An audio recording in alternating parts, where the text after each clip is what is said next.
আসসালামু আলাইকুম। আপনাদের জন্য পে স্কেল সংক্রান্ত নতুন একটা আপডেট নিউজ নিয়ে আসলাম। জ্বালানি উপদেষ্টার জ্বালানি বক্তব্যের পর অবশেষে কর্মবিরতিতে যাচ্ছেন কর্মচারীরা, সেটা নিয়ে থাকছে আজকের এই ভিডিও। তো পে স্কেলের দাবিতে কর্মবিরতিতে যাচ্ছেন কর্মচারীরা। তো আমি পূর্বের ভিডিওতে আপনাদেরকে জানিয়েছি আজকে সকাল ১০টা বাজে পে স্কেলের দাবিতে একটি সমাবেশ অনুষ্ঠিত হয়েছে। তো আমরা এখন মূল ঘটনায় আসি। নবম পে স্কেল ও ৭ দফা দাবি বাস্তবায়নের লক্ষ্যে জাতীয় প্রেস ক্লাবের সামনে প্রতিবাদ সমাবেশ করেছে বাংলাদেশ সরকারি কর্মচারী দাবি আদায় ঐক্য পরিষদ। আজ ৩০ জানুয়ারি শুক্রবার সকাল ১০টায় নবম পে স্কেলের গেজেট প্রকাশ এবং জ্বালানি উপদেষ্টার সাম্প্রতিক বক্তব্য প্রত্যাহারের দাবিতে আয়োজিত এই সমাবেশ অনুষ্ঠিত হয়। সমাবেশে সভাপতিত্ব করেন সংগঠনের মুখ্য সমন্বয়ক মোহাম্মদ ওয়ারেস আলী। এ সময় স্বাগত বক্তব্য রাখেন সমন্বয়ক মোহাম্মদ মাহমুদুল হাসান।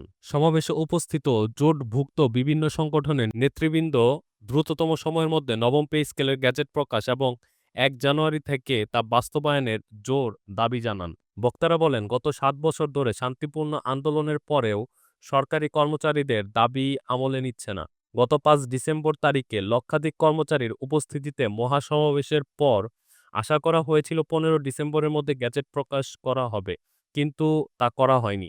২১ জানুয়ারি কমিশন রিপোর্ট প্রদানের পর অর্থ উপদেষ্টা গ্যাজেট প্রকাশ না করে কমিটি গঠনের নামে কালক্ষেপণ করেছেন। এছাড়া জ্বালানি উপদেষ্টা তার এক মন্তব্যে বর্তমান সরকার পে স্কেল বাস্তবায়ন করবে না এবং আন্দোলন স্থগিত রাখতে কমিশন গঠন করা হয়েছিল বলে যে বক্তব্য দিয়েছেন, তাতে প্রজাতন্ত্রের কর্মচারীদের মধ্যে তীব্র ক্ষোভ ও হতাশা ছড়িয়ে পড়েছে। বক্তারা প্রধান উপদেষ্টার দৃষ্টি আকর্ষণ করে বলেন, কর্মচারীরা বর্তমান পরিবার পরিজন নিয়ে মানবেতর জীবনযাপন করছেন।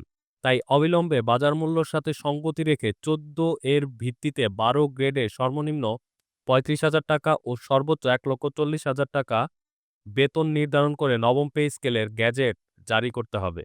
একই সঙ্গে ২০১৫ সালে পে স্কেলের গ্যাজেটের হরণকৃত ৩টি টাইম স্কেল ও সিলেকশন গ্রেড পুনর্বহাল, বেতন জ্যেষ্ঠতা রক্ষা, স্বায়ত্তশাসিত প্রতিষ্ঠানে গ্র্যাচুইটির পাশাপাশি পেনশন প্রবর্তন ও গ্র্যাচুইটির হার ৯০% পরিবর্তে ১০০% নির্ধারণের দাবি জানানো হয়। অন্যান্য দাবির মধ্যে রয়েছে ব্লক পোস্টে কর্মরত ৫ বছর পর পর উচ্চতর গ্রেড প্রদান, কারিগরি কাজে নিয়োজিতদের টেকনিক্যাল মর্যাদা দান, চাকরির শেষ ধাপে উন্নীতদের বার্ষিক বেতন বৃদ্ধি অব্যাহত রাখা, উন্নয়ন প্রকল্পের চাকরিকাল গণনার বৈষম্যমূলক আদেশ বাতিল, রেশন পদ্ধতি চালু এবং সচিবালয়ের ন্যায় সকল দপ্তরে এক ও অভিন্ন নিয়োগ বিধি প্রণয়ন। সমাবেশে সংহতি জানিয়ে বক্তব্য রাখেন বাংলাদেশের জাতীয় সংসদ সচিবালয় কর্মকর্তা কর্মচারী কল্যাণ সমিতি, বাংলাদেশ সরকারি কর্মচারী কল্যাণ ফেডারেশন, ১১-২০ গ্রেড সরকারি চাকরিজীবী ফোরাম, বাংলাদেশ আন্তঃবিশ্ববিদ্যালয় কর্মচারী ফেডারেশন, ঢাকা ও চট্টগ্রাম বিশ্ববিদ্যালয়। তার মানে হচ্ছে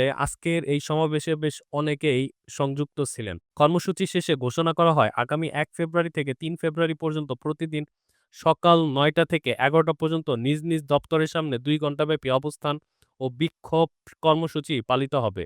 এই সময়ের মধ্যে দাবি না মানা হলে আগামী ৬ ফেব্রুয়ারি শুক্রবার সকাল ১০টায় কেন্দ্রীয় শহীদ মিনার থেকে প্রধান উপদেষ্টা বাসভবন যমুনা অভিমুখে ভিক্ষা মিছিল করার আল্টিমেটাম দেওয়া হয়েছে। তো এই ছিল পে স্কেল সংক্রান্ত আপনাদের জন্য একটা আপডেট নিউজ। ভিডিওটি যদি ভালো লাগে তাহলে অবশ্যই একটি লাইক দিবেন এবং আপনার মূল্যবান মন্তব্যটি অবশ্যই কমেন্ট বক্সে জানাতে ভুলবেন না। সকলে ভালো থাকুন, সুস্থ থাকুন, সুন্দর থাকুন। দেখা হয়ে যাবে পরের একটি নতুন ভিডিওতে। আল্লাহ হাফেজ।